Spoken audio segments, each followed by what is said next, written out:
दोस्तों, अगर हमारा मन खाली हो जाए तो हम उसमें कुछ ऐसी चीज डाल सकते हैं, कुछ ऐसे विचार डाल सकते हैं जिससे हम अपने मन की बकबक को शांत कर सकते हैं।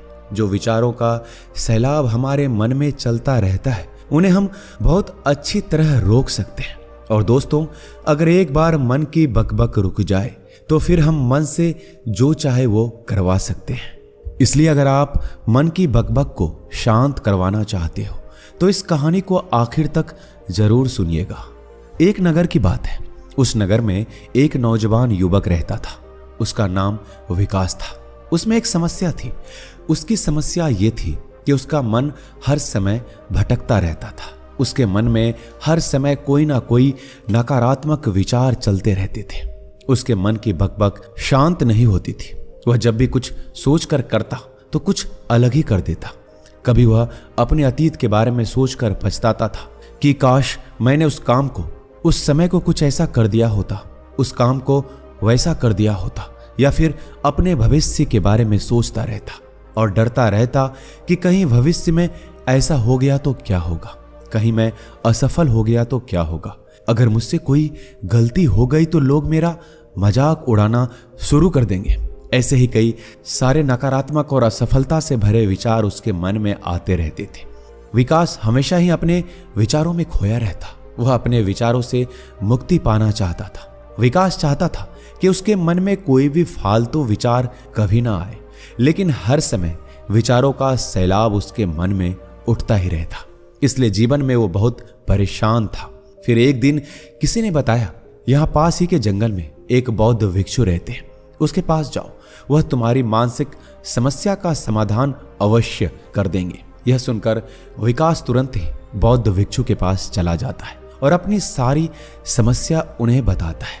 बौद्ध भिक्षु भी विकास की बातों को बड़े ही ध्यान से सुनता है और कहते हैं कि तुम मुझसे क्या जानना चाहते हो।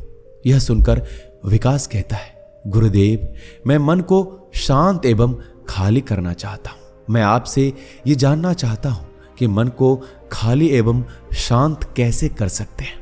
मेरा मन हर वक्त विचारों से भरा रहता है। मेरा ध्यान एक जगह लग ही नहीं पाता है, जिसके कारण मेरे हर काम में समस्या आती है। मैं एक चीज करता हूं तो नकारात्मक विचारों के कारण दूसरी चीज पर पहुंच जाता हूं। मेरा मन एक जगह ठहरता ही नहीं है और यूं ही हर दिन मेरे मन में हजारों विचार चलते रहते हैं। और ये कब होता है, क्यों होता है, मुझे कुछ भी पता नहीं चलता।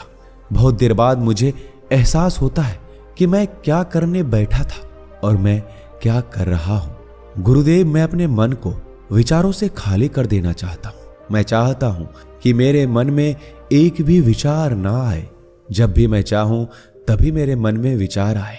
फिर बौद्ध भिक्षु ने कहा, किसी समस्या का समाधान तभी निकाला जाता है जब हम उस समस्या की जड़ तक पहुंच जाते हैं, समस्या को ठीक से समझते हैं और जानते हैं।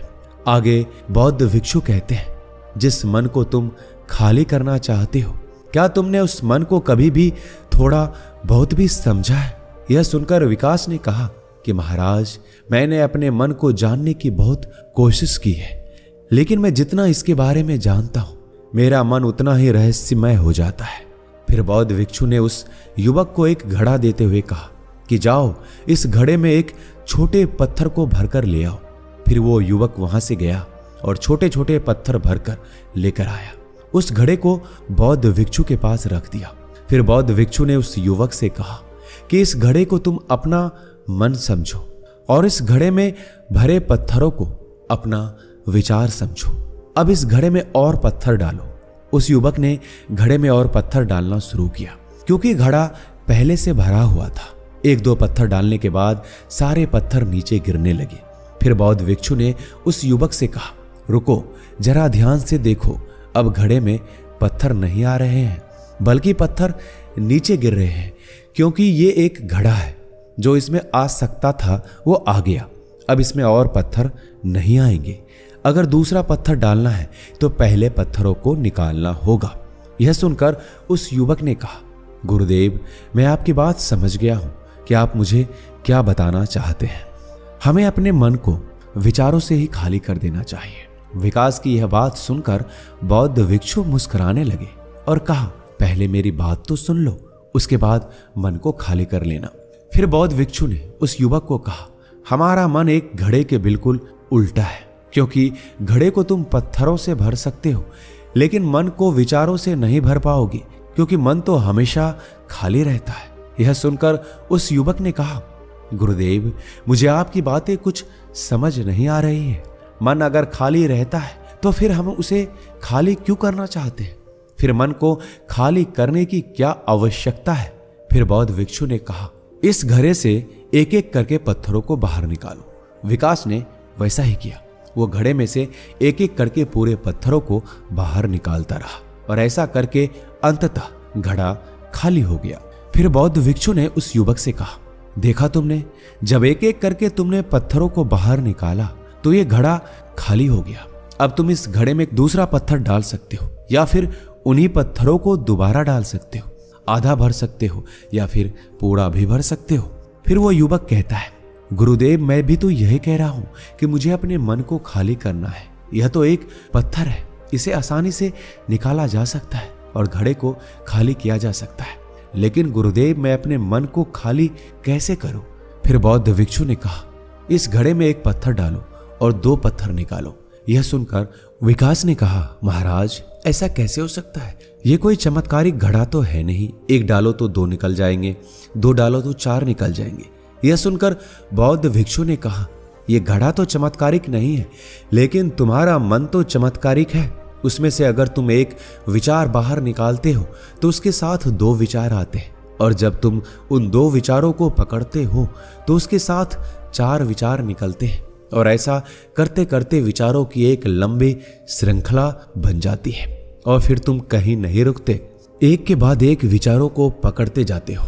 यह मिट्टी का घड़ा तो पत्थरों से भर जाएगा, लेकिन तुम्हारा मन कभी नहीं भरता। वो हमेशा खाली है, लेकिन वह खाली नहीं करता। यह इस मन की माया है कि सब कुछ है लेकिन फिर भी कुछ नहीं। फिर उस युवक ने कहा, गुरुदेव, मैं आपकी बात समझ रहा हूं, लेकिन क्या मैं हमेशा अपने विचारों के जाल में ही फंसा रहूंगा? क्या मन के इस माया जाल से निकलने का कोई रास्ता नहीं है? फिर बौद्ध भिक्षु ने कहा, इस मिट्टी के घड़े में आधा पत्थर भर दो। फिर उस युवक ने ऐसा ही किया। फिर बौद्ध भिक्षु ने कहा, अब इन पत्थरों में से कोई एक पत्थर चुनो और उस पत्थर की एक छोटी सी मूर्ति बनाकर मुझे दे दो। मैं जानता हूं कि तुम एक अच्छे कलाकार हो। विकास ने एक पत्थर निकाला और उस पत्थर को बौद्ध भिक्षु के सामने ही तराशने लगा। पत्थर को तराशते वक्त उसे लगा कि यह पत्थर अच्छा नहीं है। फिर उसने दूसरा पत्थर घड़े से निकाला, लेकिन उसे वो पत्थर भी पसंद नहीं आया। फिर उसने तीसरा पत्थर निकाला, उसे तीसरा पत्थर भी पसंद नहीं आया। उसका रंग अच्छा नहीं था। ऐसा करते करते उस युवक ने सारे पत्थरों को बाहर निकाल दिया।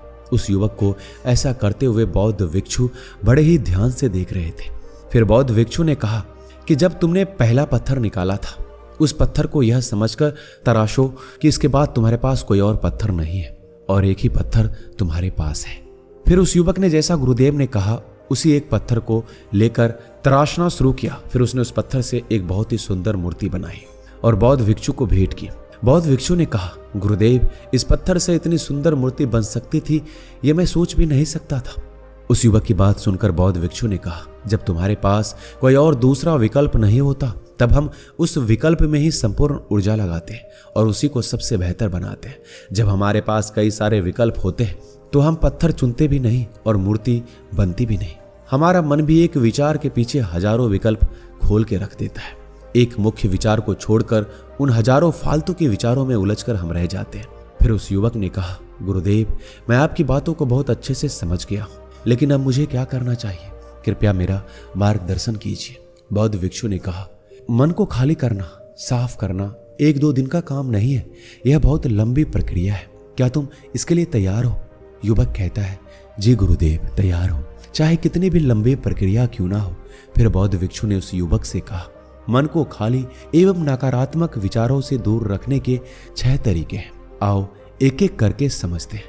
पहला तरीका, ऐसे लोगों का साथ छोड़ दो जो तुम्हें कमजोर, पिछड़ा हुआ, लक्ष्यहीन महसूस कराए। अक्सर हमारे आसपास ऐसे लोग होते हैं जो हमसे पद और धन में ऊपर होते हैं और इसी पद और धन के घमंड में वह अपने नीचे से लोगों को कुछ भी नहीं समझते।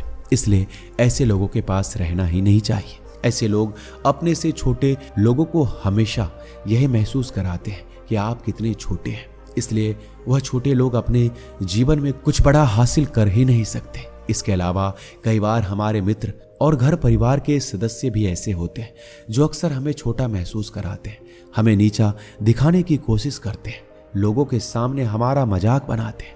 ऐसे लोगों से जितना दूर हो सके उतना दूर रहे। ये लोग ऐसे होते हैं कि तुम्हारी नजरों से तुम्हारी गरिमा को दूर करके तुम्हें लक्ष्यहीन बनाते हैं और फिर तुम्हें खुद की काबिलियत पर शक होना शुरू हो जाता है। तुम्हारे अंदर खुद के प्रति नकारात्मक भावनाएं आ जाती है और यह नकारात्मक विचार हमें मानसिक तनाव और चिंता की ओर ले जाते हैं। फिर बौद्ध भिक्षु दूसरा तरीका बताते हुए कहते हैं कि तुम बहुत ही कम और चुनिंदा लोगों को ही अपना मित्र बनाओ। ऐसे लोगों को अपना मित्र बनाओ जिससे तुम कुछ सीख सकते हो, तुम्हारी इज्जत करें, तुम्हारी भावनाओं को समझे, जिनकी सोच तुमसे मेल खाती हो, जो जीवन में तुम्हें आगे बढ़ने में सहायता करे। हमारे जीवन और चरित्र में हमारे माँ बाप के बाद हमारे मित्रों का ही सबसे ज्यादा योगदान होता है, इसलिए मित्रों का सही होना भी आवश्यक है। ऐसा कहा जाता है तुम उन 5 लोगों का प्रतिबिंब हो जिनके साथ तुम सबसे ज्यादा वक्त बिताते हो। अगर तुम्हारे आसपास के 5 लोग जिनके साथ तुम सबसे ज्यादा वक्त बिताते हो वो ईमानदार हैं तो तुम धीरे धीरे ईमानदार हो जाओगे। अगर वो 5 लोग अमीर हैं तो तुम भी धीरे धीरे अमीर बनना शुरू कर दोगे। कहने का अर्थ यही है कि तुम वैसा ही बन जाते हो जिस तरह के लोगों के साथ तुम अपना समय व्यतीत करते हो। किसी महान दार्शनिक ने कहा था कि तुम किसी भी इंसान के मित्रों से मिलवा दो, मैं उसके मित्रों को देखकर उस इंसान का भविष्य बता दूंगा। हमारी सबसे बड़ी समस्या ये है, हम लोगों को ना नहीं बोल पाते हैं। जिन लोगों के साथ हम रहना पसंद भी नहीं करते, ना चाहते हुए भी हमें उन नकारात्मक लोगों के साथ वक्त बिताना पड़ता है। इसलिए सबसे पहले हमें अपनी जिंदगी में उन लोगों को ना कहना आना पड़ेगा जिनके साथ रहकर हमें लगता है कि हमारी जिंदगी खराब हो रही है। अगर यह हमारी जिंदगी में ना हो तो शायद हम ज्यादा खुश रहेंगे। बौद्ध भिक्षु आगे कहते हैं तीसरा तरीका है कि तुम कभी भी अपना अतीत नहीं बदल सकते, लेकिन तुम अपना भविष्य अवश्य बदल सकते हो। इसलिए तुम्हें पूरी तरह से वर्तमान में रहते हुए उन चीजों पर, उन कामों पर ध्यान दो जो तुम्हारे नियंत्रण में है, जिन्हें तुम आज कर सकते हो, अभी कर सकते हो। बौद्ध भिक्षु कहते हैं मेरी एक बात हमेशा याद रखना, केवल वर्तमान में रहकर भविष्य को संवारा जा सकता है, अतीत में रहकर नहीं। इसलिए वर्तमान में जीने की आदत डालो। चौथा तरीका है तुम स्वस्थ और पौष्टिक खाना खाओ।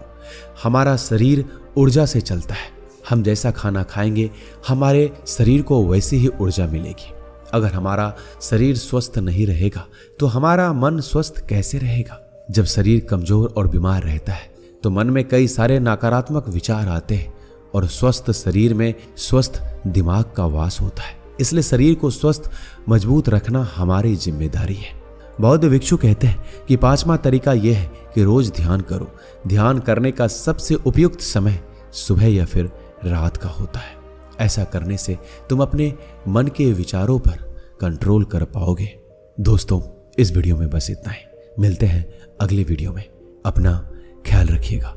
धन्यवाद।